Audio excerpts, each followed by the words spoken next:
You got weird eyes, dude. That was scary. We'll mix it. All right. I'm a night troll, dude. Should we even hit that light? Plug that light in's not on. Oh, God. Do we need to, though? Let's find out. I think it looked the best the first. Yeah. Is that better? You kind of look Puerto Rican now.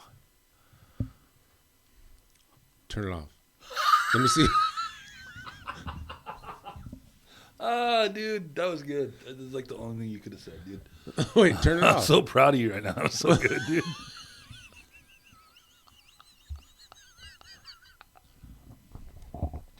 Oh, shit.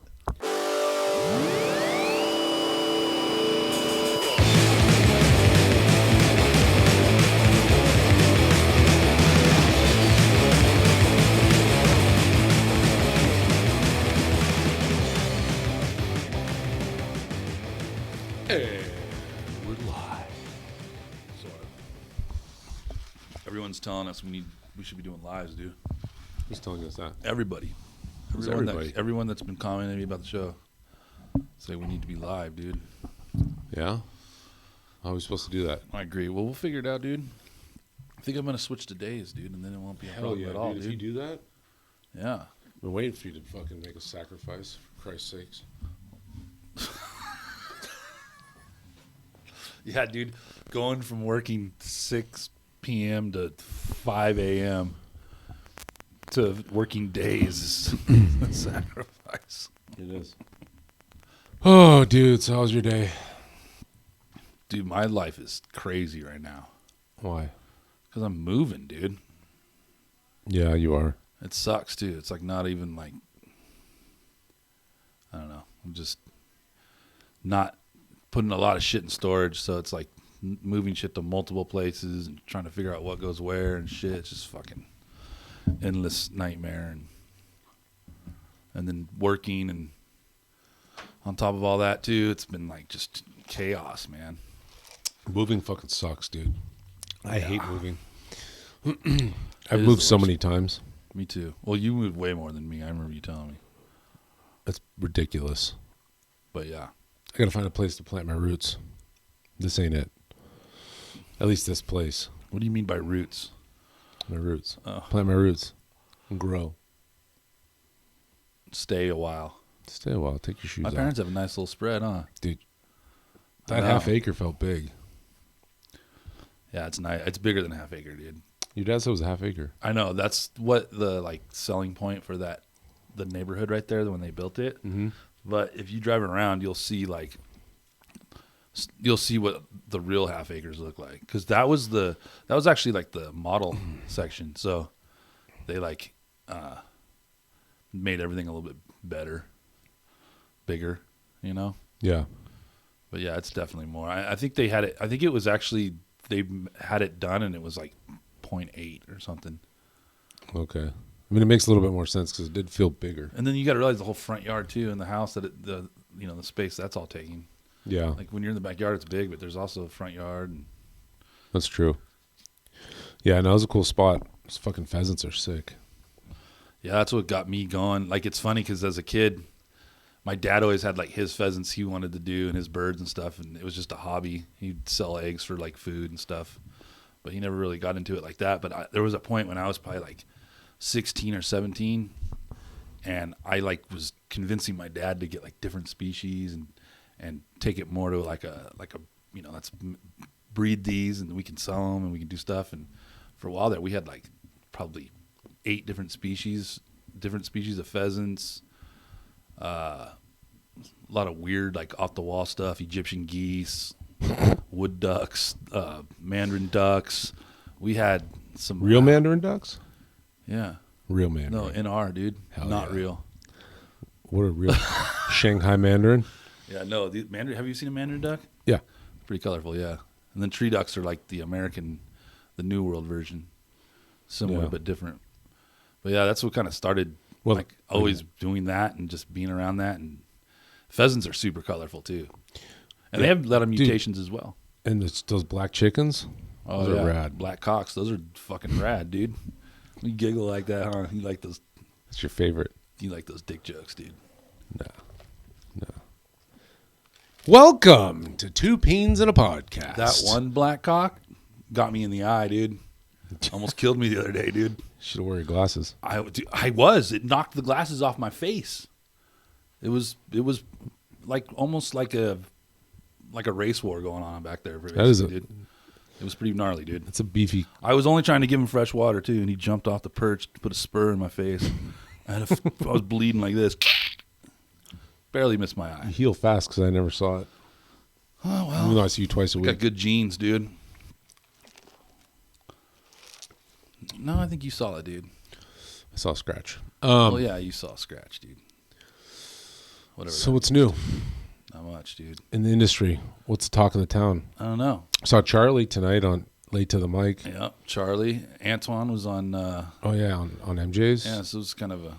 I don't really watch a lot of podcasts anymore, but it was cool to like kind of watch MJ's, and then Troy's came on. I was kind of switching back and forth. Yeah. It was cool. I didn't get to watch much of it. I assume they talked about genetic testing and Yeah, I didn't what have you. I didn't catch a lot of it too. I got to rewatch that one. I kind of was running errands at a point. And I just quit watching both. But yeah, Charlie's man, he's taking it, man. He's going hard. I know. So, That's a crazy thing to do too, to jump into that sphere. I mean, I'm not like a. Maybe it's because I'm not a science guy and I sucked at science you're and not a scientist. I'm not a scientist, and so like Well, that there's whole, Charlie, dude. which is crazy. And yeah, when you hear how he kind of got into it and did it, it was like, he basically just self-taught himself how to do it, like literally, like he had no clue what it was or how to do it, and literally like self-taught himself through talking to people. And I know he had some connections in Europe and Canada and stuff, and just like really just like took his own initiative to learn all the crazy shit that usually you got to be a scientist. Charlie's gotten a lot of. I don't know if he's gotten a lot. He's gotten a lot of. You know him better, but I feel like he's gotten a lot of flack because he's not RGI or he's not, in the sense that not in the sense of like he's doing anything wrong, but like, I think people count him out. Yeah, I see that too, because RGI has such a broad, like, their length, their reach is big. They've got Morph Market, they've got Clutch backing them and utilizing them, and it's like a partnership. So it does kind of appear that he is like tier 2, but I mean, man, he's pushing it, man. And I told him the other day, dude, it's cool watching him go from when we first started talking to like where he is now. And it's like, initially he was like, I'm just doing this for fun almost. I'm doing this for friends. I think he had a buddy, had a Patreon that he was like, they were doing a deal thing with that. And now it's just like, he's like, he's going at it, and he's a busy dude. Yeah, He's got a big family. He's got he's a cop. He's got his own, he works, he doesn't have a lot of time, and that, I didn't know he was shows a cop. dedicated. Yeah. You didn't know he was a cop? What? Maybe I did know that, but You did know that because when you and Baker and all you guys were at Tinley at the bar and started having a freaking all cop Oh, yeah. circle jerk. That's right. And I was left hanging like, dude, I'm not a cop, dude. I can't join, dude. Sorry. yeah, Yeah. So you knew weren't that, cool bro. enough, dude. I think your just mind was so full of ecstasy that you kind of just like spaced it out, dude. It wasn't. I don't know, dude. Like you mean like it was euphoric because I was dude. surrounded by other cops? Yeah, dude. Either what? Cops? Oh, yeah, yeah, yeah, dude. No, I don't get like that. Oh, It was dude. fun talking shop though a little bit. It's Yeah, been a while. I lost my boner real quick, dude.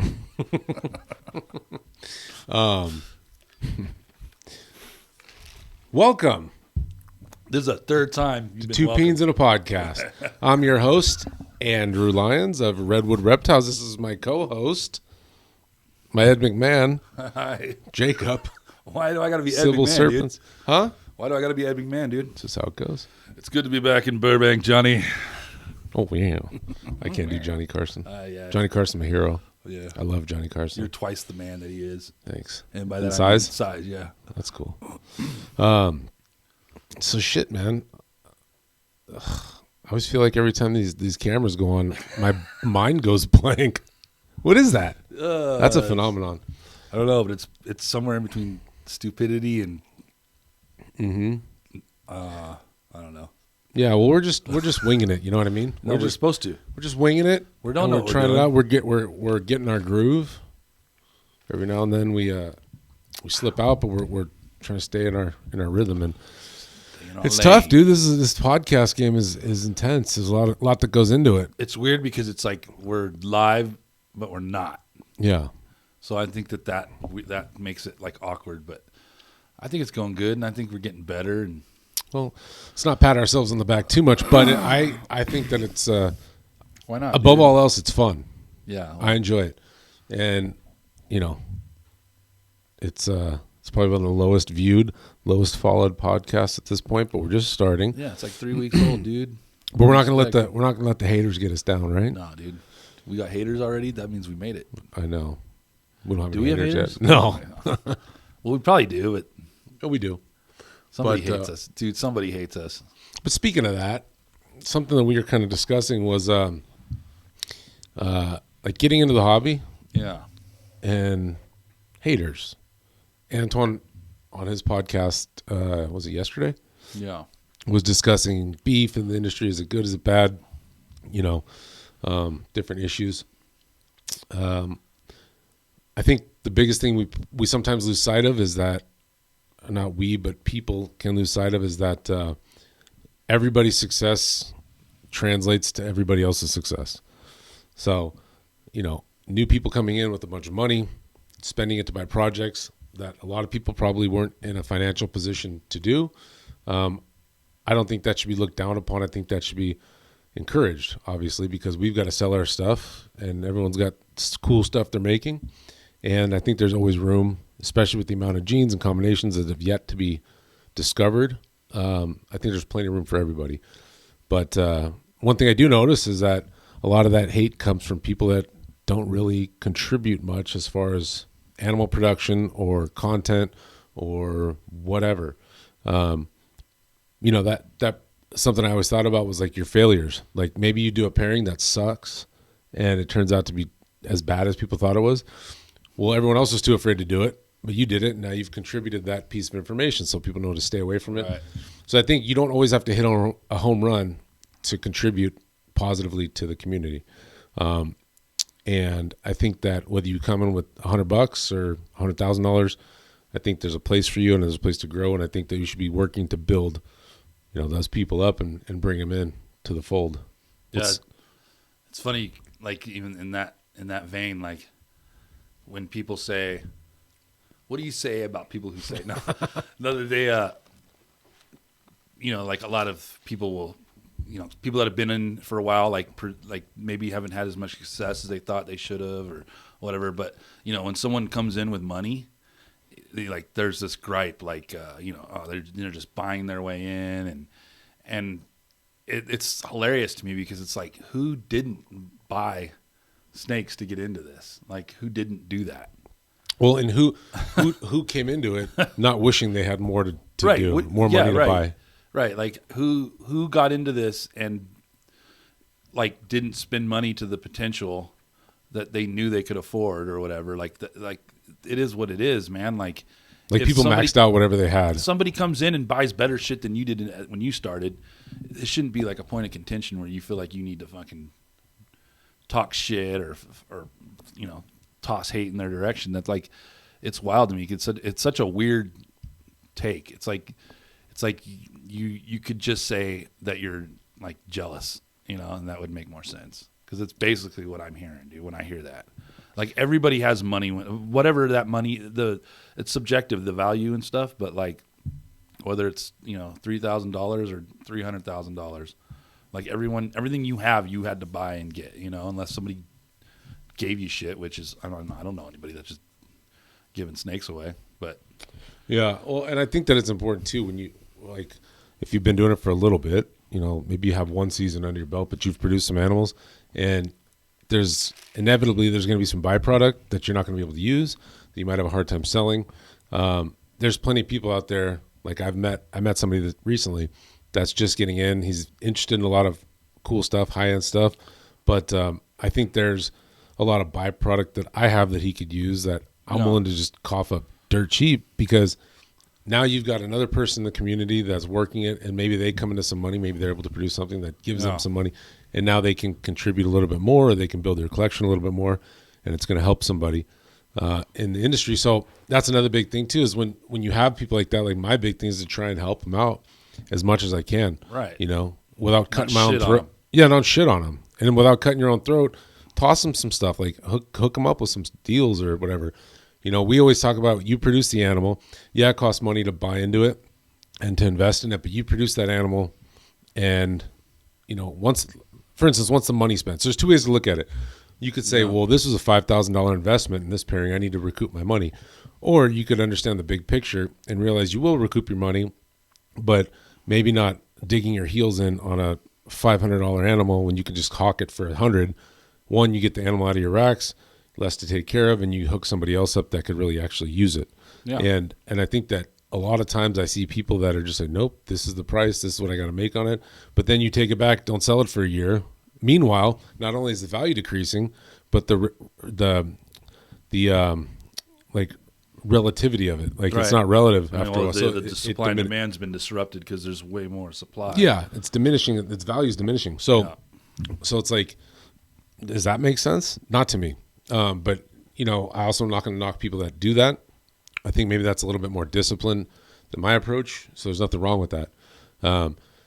But I find that oftentimes people that are new, I was the same way, are nervous about being new. You don't know what to ask. You don't want to step on anyone's toes. You don't want to stick your foot in your mouth, whatever it is. You're just trying to get into a cool hobby, maybe make some money, turn it into something.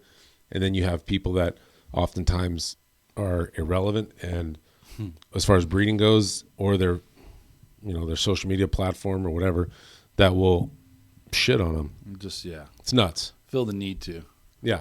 Yeah, you talk about haters, like, and you were talking about like selling your, byproduct. Some people hate that word, but considering that, when we say byproduct, we're not saying it's like trash. We're saying it's like we were trying to make this, and that didn't hit, or that didn't hit quite enough to hold back to try to produce. So you're selling it.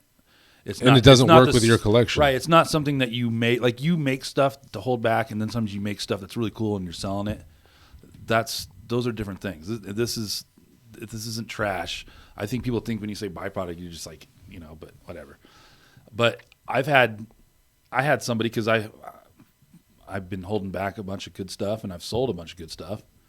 But my morph market was like basically all that stuff, getting rid of the stuff that I'm not going to use and someone can use, and I actually had somebody like call me out as like, what a shitty breeder I am, or like because those are my animals, like I have on there, dude. Like, it's just funny to me what people will find to hate on, dude. Right.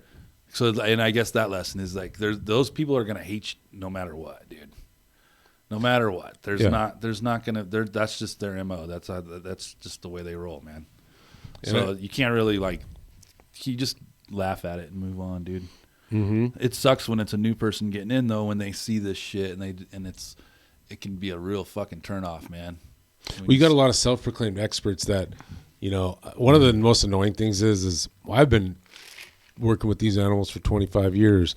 I know nobody's heard of me. I know I have 5 posts on Instagram, but I've been working with reptiles for 20 and cool. And sometimes that's valid, but I have been working with them since I was 10. Do I count that? Yeah. Because I owned them? No, I was going to say that guy that's saying 25 years, because he has a normal that he got when he was 16. Yeah. And he's kept it all these years in a glass tank. And now he's a 25-year expert on ball pythons. No, dude, it's different. It's different. And oftentimes, and if that's going to be your thing, then you better have some animals to back it up, or some production, because ultimately, your results and your production is what determines your viability, I think, as far as a business perspective goes. So if you don't have the animals to back it up, and you're trying to impress everyone with your 5 codom animal, male, that nobody gives it's like, hey, I got a world's first super pastel lesser fire Enchi leopard fucking whatever. I'm like, okay, nobody's made that before, but that doesn't make it valuable. Yeah, that's weird.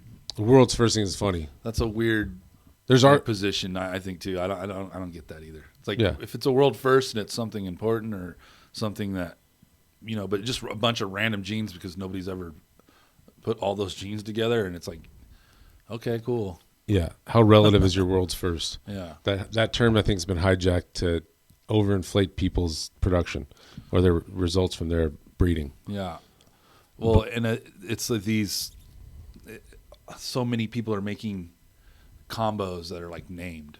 I think that feeds a lot of that too, because people think they can be the next Pompeii or the next Batman. Like that really fuels that fire of like the world first thing, I think. And rebranding stuff as their own just because somebody yeah. else got out of the game or whatever.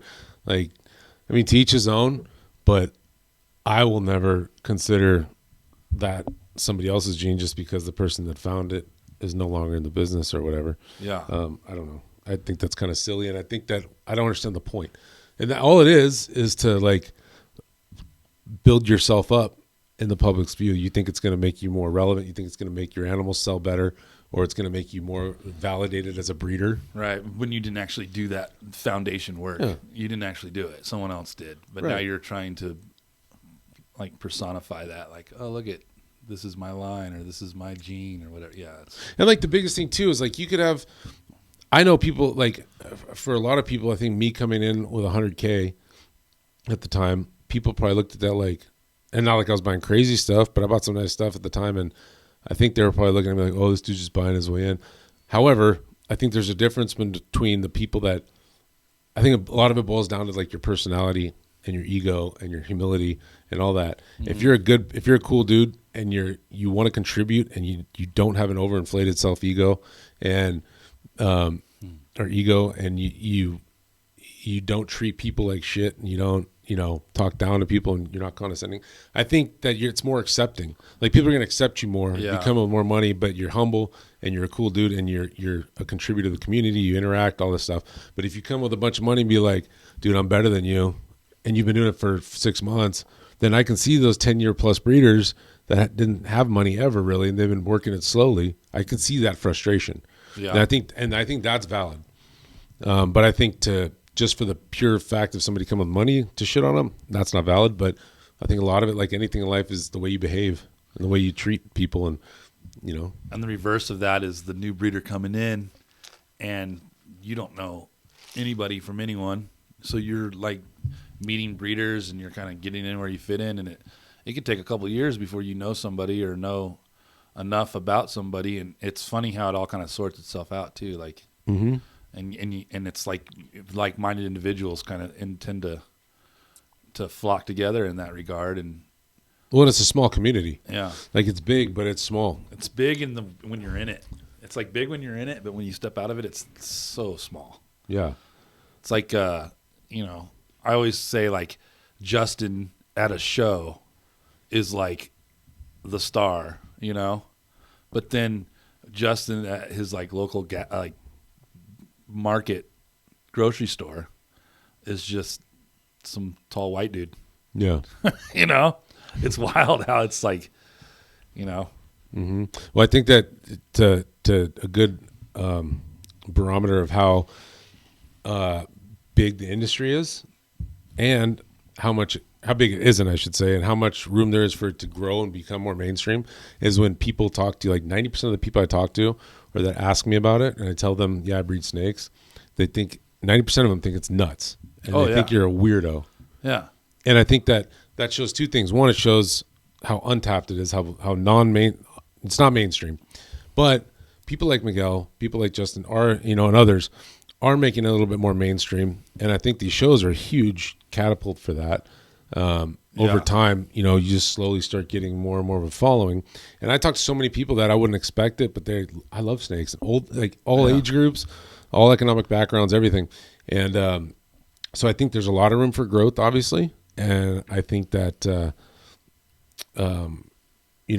I don't think it's a bad thing because you have markets that are just now firing up, like Japan's on, all over the place. The Asian market, like Miguel move that he got Mexico on the market. Yeah. And I just want to say too on the Miguel thing, it's crazy to me, like how much hate he's gotten over the years, and and you know he doesn't care, dude. Like that stuff doesn't faze him at all. He just keeps doing his thing. But I think as much as he's done, it's amazing to me how much it seems understated that like what his channel, the things he's opened up with the Mexican market, like you know the future of that, like The celebrities he his sold to? relationship with the celebrities, right, and like you know his friends, his sphere of influence and stuff, like what he's done for this industry, like as an individual, like just him alone is pretty fucking amazing. It's dude. huge. And I don't think people really, as much as we know that he does these things, I don't think people realize how much he's done for the growth of this. You know, I don't think people realize. Yeah, and I think a part of the hate too is like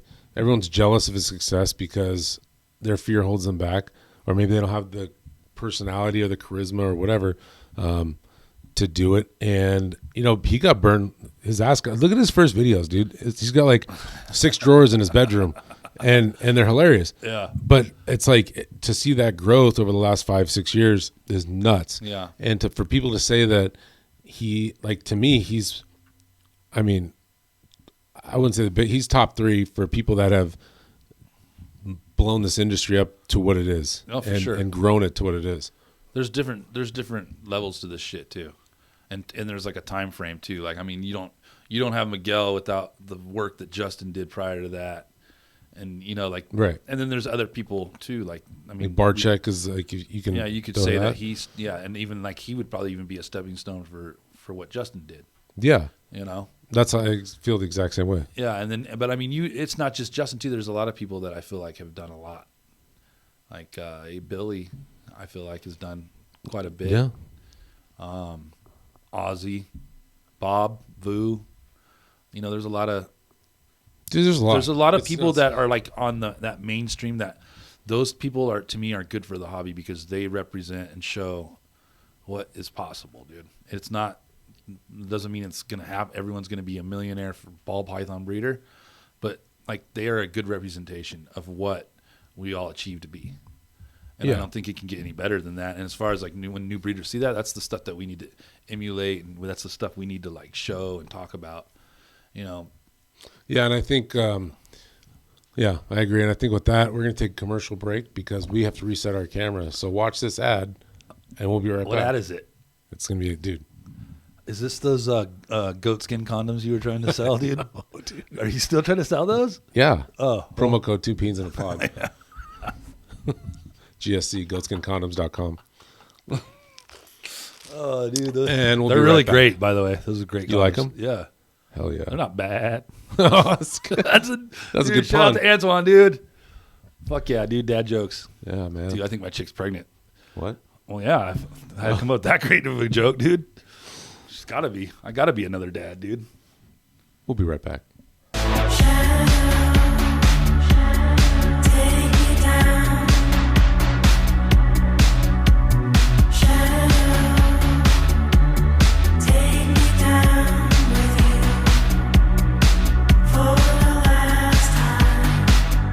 Dude, you're good at this. I like your shirt. What is it, dude? Your shirt. Sturgill Simpson. Oh yeah, yeah, dude. These were like the shirts that were like getting ready to go see him in concert, and then fucking COVID hit. So like these are like I don't know if it's this one or the other one. It's like literally the tour shirt of a tour that never fucking happened. So it has like all the dates Oh. on it, but it never fucking happened. Collector's item, maybe. Yeah, dude. Sturgill's the shit, dude. Yeah, he is badass, dude. One of my faves, dude. Who are some- I'm not a big fan of his musical direction lately, but fuck, man, like 10 years ago, dude, that guy was. And he shreds on guitar. Yeah, he's good. We're going to go see Cody Jinks. I know. in June. That's like in June, huh? Hell yeah. That's gonna be fun, dude. That's at the Greek too, huh? Yes. That is like the fucking raddest place to see a concert, dude. Yeah. It's probably my favorite venue. And what's cool is when you get in the beer line, you're like closer to the stage than your seats were. Mm-hmm. Like, It's like right literally behind the stage. Yeah, it's like right on both sides. Yeah. And like I remember when I saw Page and Plant, or not Page and Plant, it was Jimmy Page and the Black Crowes. Mhm. They did like a little like 6-show tour, like 3 different cities around the world or something. Intensity in 10 cities. No, it was not. No. Ted Nugent. Yeah, Ted Nugent. Ted Nugent rules. Yeah, he's rad. No, but it was cool, man. And like I remember going and getting a beer and standing in line, and I was like, from me to like the corner, dude, from Jimmy Page. I'm like, dude, this is fucking wild, dude. You should Jimmy hit on Page. that. I should have tried to get up on stage and grab his Piece. No, Grab I'm his not gear. that forward, bro, dude. I save some shit for the second date, dude. Can we talk about something else that just popped into my head? It really fucking pissed me off. Yeah. What do you think about Forrest Gump? Yeah, it's a good movie for 1994, dude. What did you say? Don't God. fucking lie, dude. What did I say exactly? I don't even remember, dude. That movie sucks. It's overrated. I didn't say it sucked. I said I think it's overrated, dude. I mean, it was like that's the thing is when I saw it, how old was I, dude? So like it's when I watch it as 18? an adult. No, 16. You were 16. Yeah, so when I was an adult and I watch it, it's it hits different, and now it just seems like it's like 30 cliche stories like made into a movie. Yeah, well. Like, what's the plot? Look at all the achievements I did. Like little 15-minute fucking bits of each achievement. Who made anything like that at the time? Dude, imagine being Tom Hanks and your greatest achievement was that you played a convincing retard. No, that's not your greatest achievement. Your greatest achievement No, dude, that's his greatest. No, was The Burbs. dude, yeah, but that The didn't, Burbs that fucking- didn't put him like over the top. Dude. Hold on. Big. Big is a great movie. I grew up watching Big. That was one of my favorites. Okay. Money Pit. Amazing. Pretty good. Better than Big. Different than Big. Well, it's a different movie, so that's how that works. But you're going to laugh at this. Turner and Hooch. Turner and Hooch is a good movie. I saw that in the theaters when I was a kid, dude. Okay. The Burbs. Burbs is good. Burbs is good, but Burbs is, I don't know. I don't feel like that's a Tom Hanks movie to me. No, that cast is phenomenal. Yeah, it's more like that. It's more of a Bruce Dern movie. Yeah, it does. It feels like it's more, it doesn't feel like a Tom Hanks movie. Dude, Bruce Dern in that? Dude, they couldn't make any of those. They couldn't even make Forrest Gump today, dude. They couldn't make fucking Goonies today. Like when we were just watching it, and the coach was like, he might be the dumbest son of a bitch on the planet, but he sure runs fast. Like, that guy would be like crucified for saying that about a mentally challenged individual, be it Tom Hanks, who happens But to play a really convincing. But Love on the Spectrum is the Mentally- biggest show on television. I know. So. Have you ever heard Shane Gillis' take on how they came up with the Special Olympics, dude? It's so good, No. dude. He's like, they're just sitting around. He's like, who the fuck came up with that when they were sitting around trying to figure Oh, out? when he's like, that's a wild concept Yeah, to pitch. Yeah, he's like, well, how do you do that? He's like, just get him, dude, that's good shit. Shane Gillis is the new GOAT, Oh, yeah. by the way, if you haven't known. Dave Yeah, he Chappelle is taking a break for a Oh, little he's while. just retired. He'll be He's still back. the best. He'll be He's- back. He'll Dave be back. Chappelle's amazing. He passed the torch for a little while. So, yeah, what other Tom Hanks movies in the 80s that were good? There's got to be something else. Well, but yeah, you couldn't make, like I said, you couldn't make movies that I watched as a kid. You couldn't make the Goonies. Do it!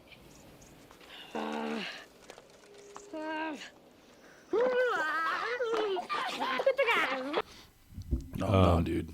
You couldn't make, dude, you remember Monster Squad? That was after me, dude. I remember it wasn't, it. dude. It was like It wa- 88. Nah, bro. dude. It wasn't 88, dude. Monster Squad? Who's in that? Fred Savage? No. Who's in it? That's my monster or whatever that stupid movie. What? My pet monster or something like that.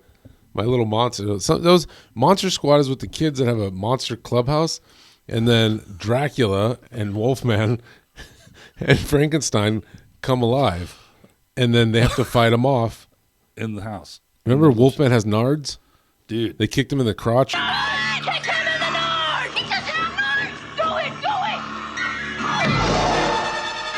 it! Wolfman's got nards! Come on! I don't remember that, dude. And he's like, I didn't see that Monster movie. Squad's the shit.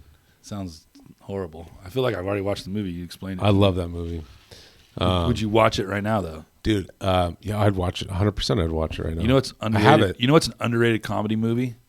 And I don't know if it's just me because of the era that it came out of and when I watched it and how it was marketed with toys and stuff. But the original Ghostbusters is a Oh, God. fucking hilarious. It's amazing. Rick fucking Moranis movie, is dude. amazing in it. I was just exercising.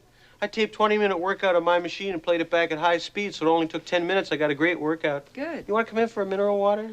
Dude, I agree with you 100%. Bill Murray in that movie. I know. is insanely funny, dude. Everything was fine with our system until the power grid was shut off by Dickless here. They caused an explosion. Is this true? Yes, it's true. This man has no dick. You couldn't make that movie again. No The way. beginning's wild.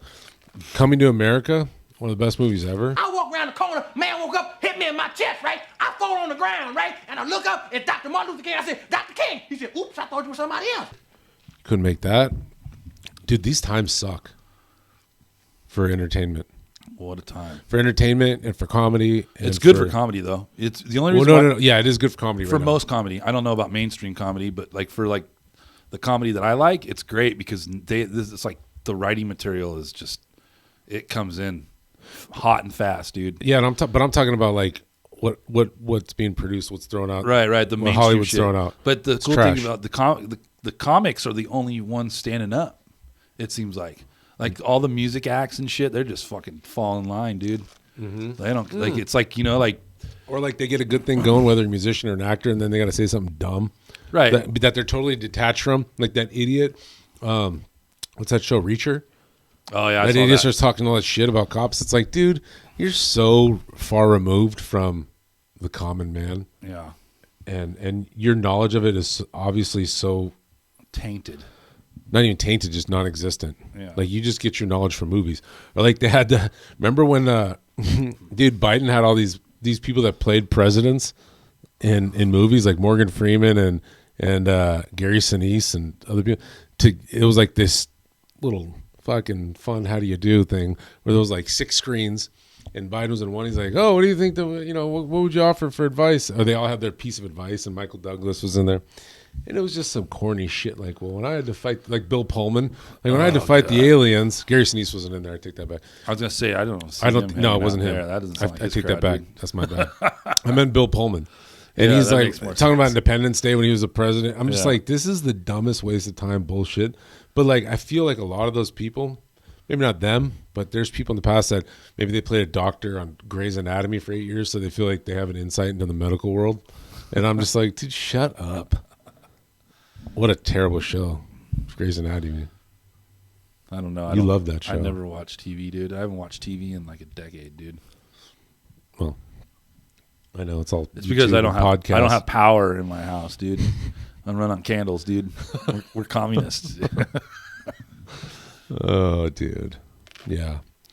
Funny times, man. Hey, what did the communists use before candles? Electricity? Yeah, I already told you that joke. No, you didn't. Yeah, I did. I'm just smarter than No, you. because last time I told it to you, you were like, I don't know what you mean. Then why'd you ask me again? Because I thought you'd forget. I I almost did. underestimated you. Oh, man. No, but back to the snake business.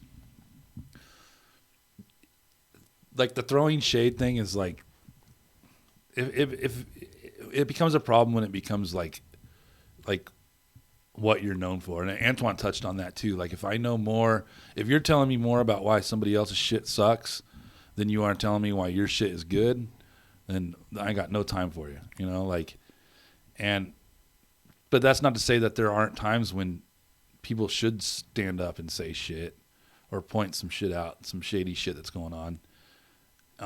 And then it's funny because sometimes when people do that, depending on who they're attacking, all of a sudden that person becomes like quote unquote the negative person, you know, and they're just, you know, calling out. So I think it's a fine line there too. Like all of it is bad. I mean, obviously, like as far as like what kind of image we present to like new people looking to jump in and stuff, but sometimes some of it's necessary, man.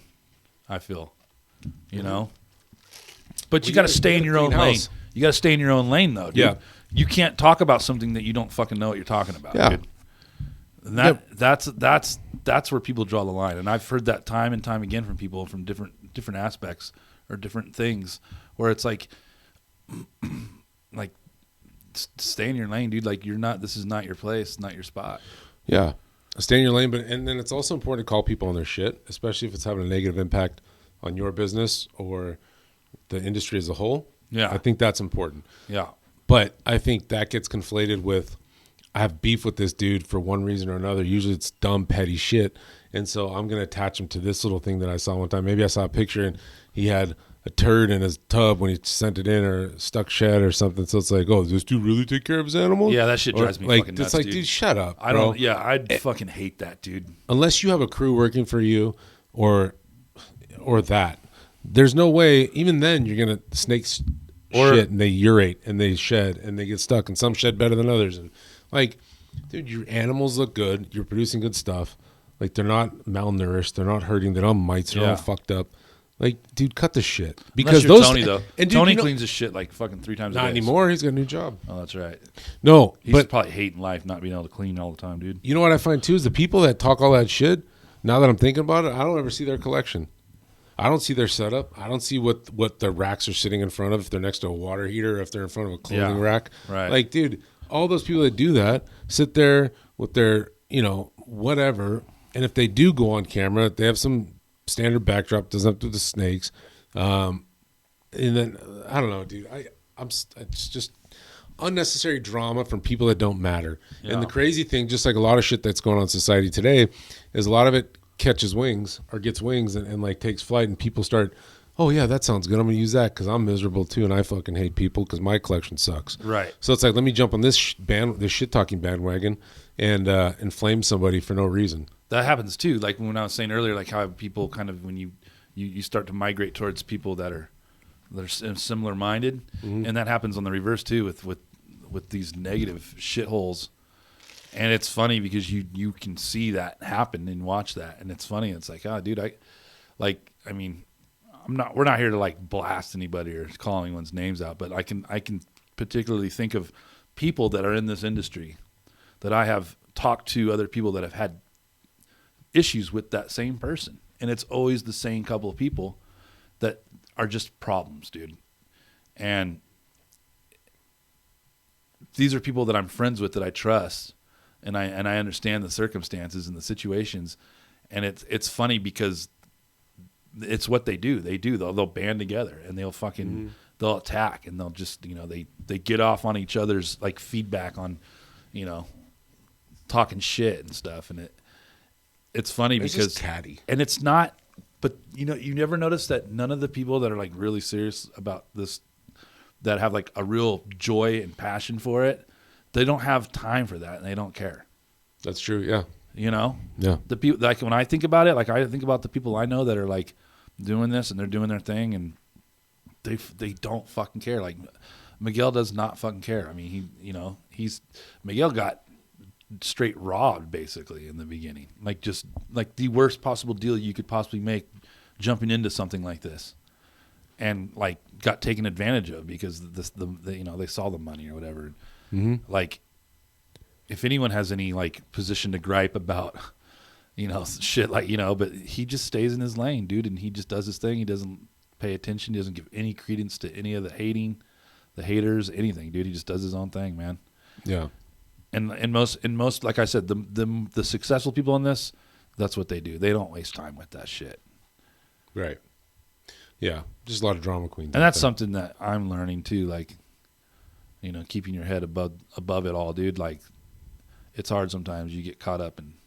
Yeah, you get caught up in shit. You beef with people.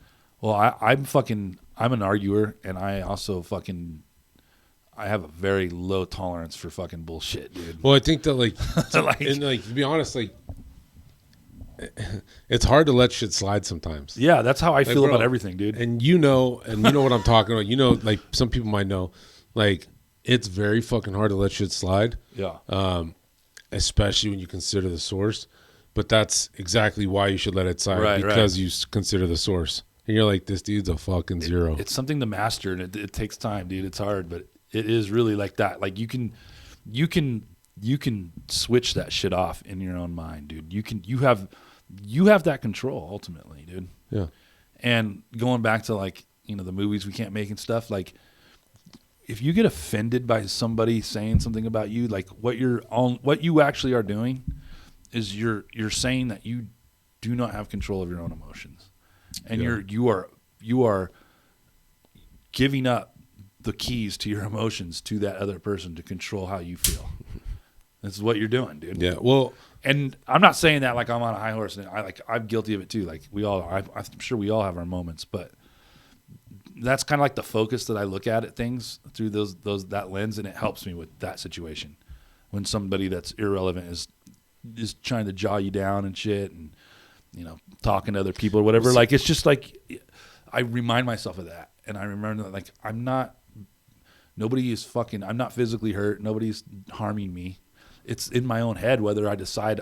Like you can literally decide to not be offended by something. I've done it. I've been in the middle of being offended, had this little discussion in my head, and like literally unoffended myself, and was like, "Fuck, what a waste of time, dude." But yeah, and then also like I don't worry about that person's influence to other people about my character, because anybody that matters that anybody that knows me, yeah, is gonna know like I'm the same now as I'm in person. I might be a little more vulgar in person or talk a little bit more shit, about things, be a little more non-PC, but like I'm the same dude, and I try and be humble and be nice to people, and I some of these guys will like try and peacock on motherfuckers and talk about how like tough guy John they are, and it's like, dude, I'm looking at you and think what you want about me, but I can tell 100% that you can't handle yourself.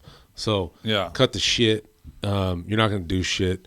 And, the people that are like that, dude, they're grasping at straws trying to come up with some kind of personality that people like. And, I think it's pretty pathetic. And when those people are called to the carpet, they're not going to do shit. You don't have to talk about how tough you are to be a tough guy. Well, and that's feeding it too, like that camaraderie of like those people together talking shit is like how they feed their relationship. It's what their relationship is based on. It's their little gang. They gang up, dude. Yeah. Because and look, like I said, sometimes it's justified, and this isn't a blanket statement, but oftentimes it's like, dude, I hear it and I'm like, oh, shut the fuck up, dude. I don't even care. Yeah, and I don't want to hear. Like somebody's, oh, did you hear about this? I'm like, no, and I don't give a fuck, because look who's saying it and look what it's about. It doesn't affect me. It's not going to affect the industry. It's just tea. It's dude spilling tea. It's like dumb. But I know our group gets a lot of shit too. I know I guarantee I would, but I wouldn't like to hear what people say about me behind my back, because it would bother me, and I don't want to be bothered. But I know that people are probably like, I don't know. We have a solid group of friends that we made organically. We didn't buy anything. We didn't buy followers. We didn't buy friends. We didn't buy projects. A lot of our friends I didn't buy from until like the last year, and I've been super close to them for 4 years now. Troy gave me $20 not to talk bad about him in this episode, by the way. But but it's like we made those friends organically. We did it through the chats. We went to the shows. We introduced ourselves. We talked to them. We hit it off. It's not something you can fake. No. And so when people try and crowbar their personality into this group, or they try and be friends with people just for the sake of being friends with them because of their social clout or whatever they see it as, like it one, it never lasts, and two, you actually do harm to yourself. Yeah. Because now people know what you're all about, and it's embarrassing. Right. And when you get in the thick of it, when you've been in this for a few years, and everyone knows who everyone is, everyone knows, I don't know. A lot of people talk about the clickiness of it. I don't think that's a problem. I think it depends on what your clique. Like our little group of guys that we hang out with, we're harmless. We're having fun. Yeah, it shouldn't have a negative connotation. And we're all buddy. Yeah, we're all buddies, and we're like you said, it was organic. Like I feel like we would all be friends without snakes if we 100% would. Chance of meeting in a different opportunity. Like it's so different than like the way I see some situations, some groups of people. Well, dude, I dealt with it even in law enforcement. Anybody that's a cop can attest to this. Like, I had a really strong group of friends that in the LA County Sheriff's Department I didn't see outside of our group. And it wasn't because I was biased. It was just because I didn't see that camaraderie and that bond that people had that we developed organically, working the jails initially and then work patrol. Anyways, I always said, and those people inevitably that slipped through the cracks, and we think they were friends, and it turns out they were just in it for themselves, and we were blind to it, and that happens. It can take time for that to show. It takes time sometimes. But with that said, I always told certain people, like if they were down on their luck or they got fired or they had something going on with the crazy ex that got them fired, and now they're just like, that's how they identified themselves as a police officer or a cop. That sounds like And a real now- situation that you just brought up. Like Oh, that it is. happened. Dude, it is. You're all, It's nuts. your ex-wife. And- no, your it's job. nuts, Like, dude. It was not my situation, but No, I know, one but of my I'm close saying- friends. And when that person was down and out for 3 years and fired and had to move back in with his parents and had kids, or his mom, not in a great area in a small apartment, like that is super demoralizing, Yeah. and that can cause, aside from all the other shit that you've dealt with in the past 15 to 20 years being in law enforcement, that can really fuck you up. Yeah. And I always told those dudes, like, dude, I don't care if you work at McDonald's or laundromat. This job was just the connect. This is how we met. This is like the nexus between us. But that's not how we grew as friends. Just like with these people in the snake business. Yeah, I grow with people as friends, whether they have the shittiest snakes or whether they have awesome snakes. And I don't care what you produce. I mean, I care in the sense that good for you, and what can I, maybe I can buy something or whatever, but it's never like I validate you as a person based on what you bring to the market. It's like, no, I validate you as a person based on how real you are and how your loyalty, because I'm big on that. And the moment that I see any of like red flags with that, I've learned to just pop smoke and get out of that relationship, or at least keep them at distance, because I'm not like that. And it really bothers me, the fact that I'll go to the ends of the earth for people that I care about, and when you see people pretty much step on your throat for something menial, Yeah. I'm like, this dude is a real piece of work. And unfortunately, I've experienced that, and that's just not how it'll ever be with me in any point in my life. Yeah. So, yeah. And unfortunately, some people get caught up in the wrong crowds and they get Yeah. swallowed up, and then all of a sudden they're like in a bad situation. They got bad advice, bad animals, bad whatever. And that's then, a gut punch too. And that ends that dream. Right. Like, that guy's going to be so demoralized and upset with he's just going to get out. Yeah. And that shit happens a lot too. Like I know. I've heard about it. Or yeah, and it's like, There's somebody in our little group. Mm-hmm. I'm not going to mention any names, but they got caught up with another breeder, and I'm not going to mention their name either. I bet you guys wish I would, but I ain't. dumped a lot of money too. Dumped a lot of money and And got this dude works hard as fuck. Like he works Right. for his money. and now his collection's grown up and he's breeding, and it's like now he's still doing it, but his passion has waned because it's he kind of got screwed coming in, and it was in what's the word I'm looking for? When you wait for like an opportunity, like Anticipate? opportunistic. A lot of breeders are opportunistic in those regards. Is they'll see somebody with money, and Well, they people- just want to dump shit on them, dude. Yeah, just human nature. There's gonna be a large percentage of people in any industry, in any walk of life, that are pieces of shit, For sure. and they're gonna use whatever they got going on in their life to their advantage, and they're gonna try and, like you said, take advantage of people, be opportunists, and not care that maybe that's all that person had, and they're trying to build this dream, and you just totally set them back years. It happened to me on a $4,500 animal, but it didn't stop me. But it also was a total gut punch because I was 2 years wasted on one project where I invested everything in the male and a female, 1.1, and when I went to produce supers, no dice. So, and I wasn't getting that money back. Yeah. So it's just it's crooked and it's criminal, I think. Yeah, I got But- lucky. I spent like a year combing Morph Market and just coming up with We had the same ideas. mentor too, right, Billy? No, well, Billy, I mean, that is not my only, but right? Billy was so. Well, I'll get to that. But when I got in, like I spent a lot of time researching. I didn't know who was who, and I was looking at all these breeders, and I just so happened to see a project that Sebastian from Showcase had for sale, and I talked to him and I told him, hey, look, I'm gonna have some money here. I don't have it right yet, but I'm really interested in this. And he scheduled a phone call conversation. We talked for hours. He worked with me for 3 months, just telling me, not telling me what to buy, but telling me how to look at ball pythons and morphs and how to look at them in purchasing projects and getting into stuff you like. And I got lucky. So he got me in touch with Justin because they're really good friends. So I got this, direct connect with Justin, and I bought almost exclusively every, like the first 20 snakes I bought, I think were either from Sebastian or Justin, mostly from Justin.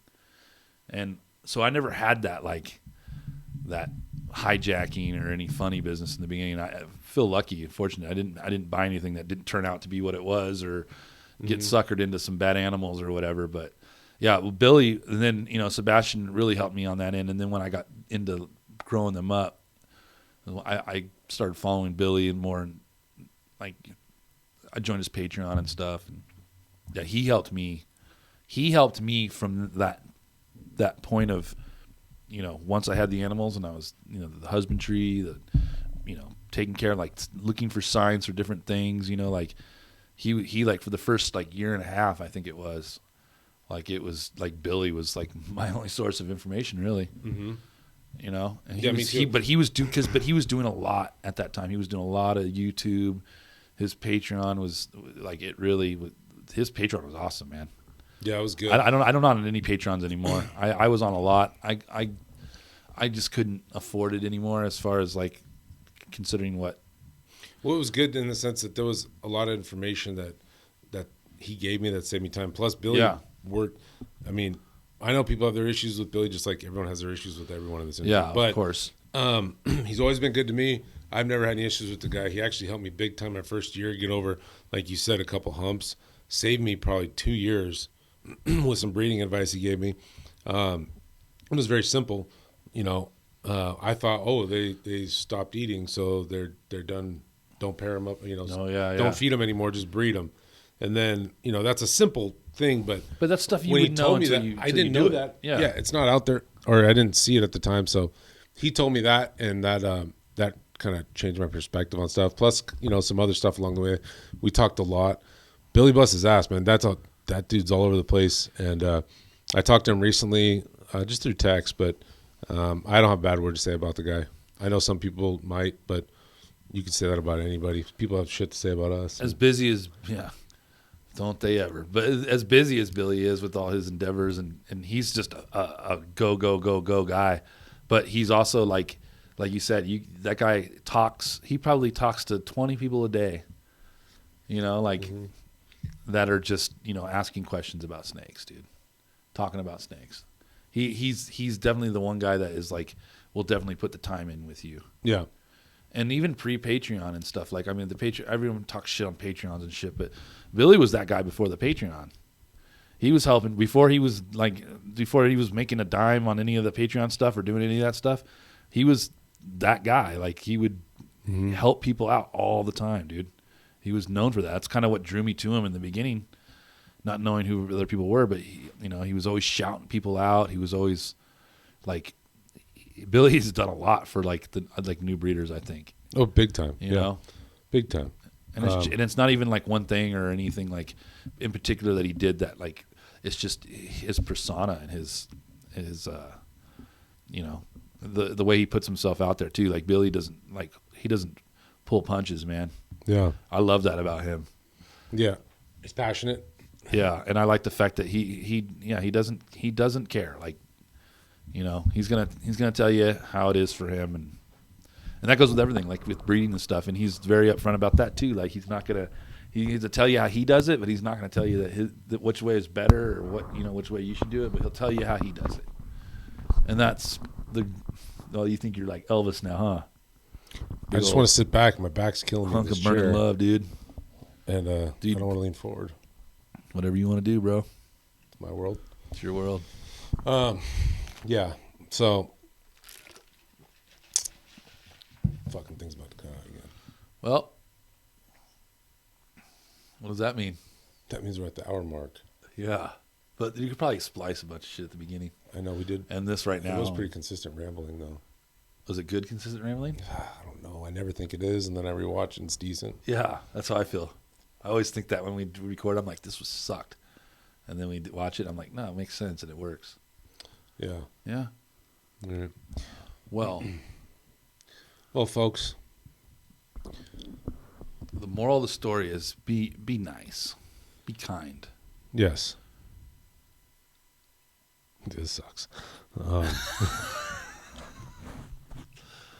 No, but for reals though, like, I guess in closing, everything you do, especially when you're, putting yourself out there and people know who you are, everything you do is being watched and calculated. And you may think it's not a big deal, but there's somebody out there that, you screw one guy over in this day and age with the internet and shit like that, that's going to come back and bite you. Yeah. It's going to come back and bite you. Don't you know, sonny lad? Yeah, it is. It is. And just like with anything else in life, those bridges are real difficult to build, but they're real easy to burn. And once you burn them, it's really hard to rebuild them. So just don't be a piece of shit. Yeah. It's not that hard. Yeah, and you don't want to be that guy that has to like rebrand his name because it got so tarnished and then come back and do the same shit. Right. And there's plenty of that. For sure. Yeah. So I don't know. I feel like I hate talking about this shit because it's like I feel like it's like you're a part of it in a sense. We're feeding into it. Yeah, because we're talking about it, but at the same time, I think it's important, like, to point out, like, just consider, like, if you have a mentor, or you have somebody that you're following, and they're shitting on people all day long, and they're telling you not to buy from this person or that person and stuff. It's like, I find it fascinating that people will take the opinion of somebody else that doesn't even know you, and that's who you are to them. Instead of taking the time to like know somebody or, giving that person the opportunity to explain who they are or whatever, that's like that cult mentality that like, that, that those negative clicks, that's what they do, man. Mm-hmm. And it's comical. It's comical, unlike this episode. Yeah, this is the which was shittiest not episode funny ever, dude. whatsoever. We were real serious. I know. We got I was angry, high, dude. I was You got high angry? energy today. You got anger, dude. I was high energy today. Thought you were gonna punch me, dude. I was like stepping back, dude. I thought we were gonna kill it, but I don't think so. Anyways, leave your comments down below. Let us know what you thought, good, bad, or indifferent. And next week we're going to be doing a roundtable at the All American Reptile and Plant Expo in Denver, Not me. Colorado Springs, between there, somewhere over there. And that's going to be fun. You're not going to be there, but we're going to try and bring you in. All right, bring me in, dude. We're going to try. You should talk shit on me though for like the first 25 minutes, so Yeah. I'll show up. And we also, we're just talking about it. We want to bring, we want to, at these shows, whether it's Pomona, Anaheim, whatever we go to, do some interviews. I know people have done that before. It's not a new thing, but there's people that I really like that I'd like to talk to. I know you have some people too. I think there's a lot of people that should have more exposure, and not that we have a big following, but hopefully we can get them the exposure that they need and they deserve. And I think that in turn it'll help a lot of people to, it'll give them a good example of I don't know what to do, how to act, how to think, whatever. Yep. What to be? What do you want to be? What to be. What to be? And be that. Be you. Don't be a dick. Don't be a dick. Be you. And if you're a dick, Yeah. all right. All right. Well, we'll talk later. Oh, I want to keep going, dude. Oh, okay. All right. What's another good movie, dude? Forgetting Sarah Marshall comes to mind. That's a good one too, dude. That's a great movie. Dude, Russell Brand, that movie. Like, He's so good. I never really cared for Russell Brand back in the day. Like, he just was so obnoxious. Like, it just so loud and fast. Mm-hmm. But when I saw him in that movie, I became a fan, dude. Dude, and Steven from Leviathan is in there. Oh yeah, that's so funny, dude. Well, like I love you, Steven. When I first saw Steven, it was like the first thing that came to mind. And then when I heard him talk, I was like, dude, That's him. It's him, dude. We That's love him. you, dude. No, Leviathan, you guys are cool. Just remember, Andrew said that, not me. I did. But I've told him that before. He said other people I know have told him that. he's a good sport. It's a good egg. He's a good egg. Unlike Troy, who's a bad egg, a big egg. Too, Troy's by that. chocolate egg. He's all yolk, dude. All cholesterol. Oh, man. That would suck to be him. Imagine. Can you imagine being Troy, dude? Wow. Fuck, dude. Imagine every morning God you bless wake up you. and you're like, for that first split second of waking up, you're like, oh, and then like all of a sudden you realize you're Troy, and then it's just like, fuck. It was the dumbest fucking episode ever, dude. Dude, it's. Yeah, I love it though. I'm dude. at a loss. Well, it can only get better. So Can it? Andrew was gonna get a Chinese flag because he owns an iPhone, but he couldn't find one, so he settled for an American flag made in China. It's not true. It's true, bro. I guarantee it, dude. Dude, they don't make shit like that in America no more, dude. It's too American. That's hand sewn. That's hand stitched. You got to get communists to make American flags now. That's how fucked this world is now. That's hand stitched. The Americans won't even make flags, dude. They gotta outsource to communists to make American flags. If that's not a microcosm of the world we live in, dude, I don't know what is. Dude, your phone sucks. Dude, my phone is amazing. Your phone doesn't even work if it goes outside of like some fucking perimeter. Well, dude, because I live in the fucking sticks, dude. It's That's a not the phone's dude, fault, dude. Your phone stinks. Don't blame the phone, dude. There's nothing better about your Blame. phone. Hey, I can't even send you pictures, Don't dude. I hate gotta the send player, them through dog. Instagram. Don't hate the because player, your dog. phone can't receive pictures. It's not capable. hate the game, dude. No, that wasn't a picture. That was some weird shit you were trying to send me that was fucking illegal, dude. And my It's a Grand Montesibian.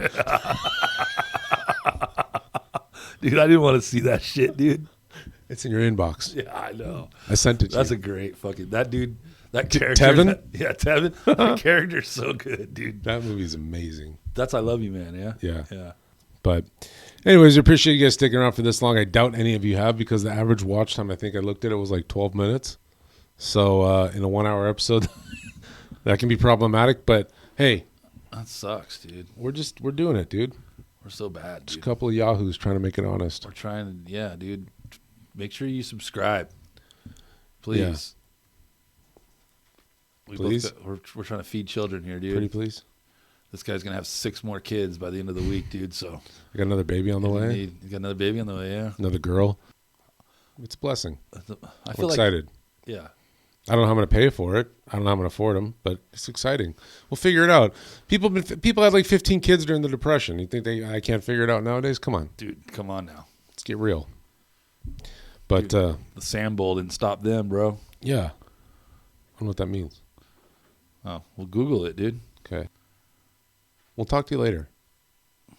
That's it. We're just gonna end it think like so. that. All right. Bye. Bye.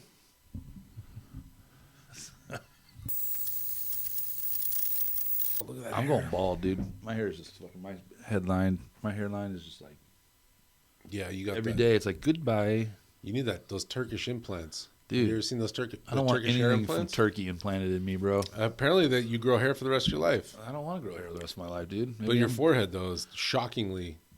it's big, pronounced. dude. I know. You don't have to repeat it, dude. No, dude, it's just super thin. I used to have the thickest fucking hair too, dude. And now it's like bet. it's like gone, dude. Your old ID, you look like a problem. Do you have it with you? Yeah, dude. Show everybody. Show who? Show the people. What? I want them to see what your ID looks like.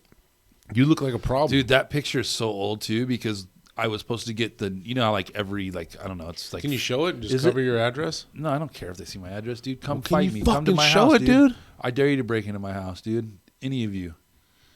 I double dog dare anybody to break into my house, dude. I'll show you something. Hey, can you just show them though? Yeah, dude. Why you calm down, dude? I was telling the story of it, then I'll show them, dude. Show them the picture. Dude, I'm setting the story up, dude. You don't need to. You're gonna Dude, let everyone so- down. dude, Overpromise, underdeliver. I always That's what you're doing. I always let everyone down, dude. So 3 minutes later, after he said his picture's old, we still have come to the conclusion that his picture is old. Can you show them now? I don't have it, dude. I'm done with you. No, I got it, dude. Dude, you can't show them though, dude. Why not? How are you gonna show them? Walk up there and show them. You're gonna have to zoom What- in, motherfuckers. What white gang are What you a is part that, of? dude? It doesn't even look like a white gang. You hold it off further. I'll zoom in. It looks like an amoeba, dude. I look dark in that picture, dude. Look at that gangster, dude. Short beard, shaved head. Dude. That was when I was working out, dude. I was big, dude. I was thick. I had the neck of a fucking titan.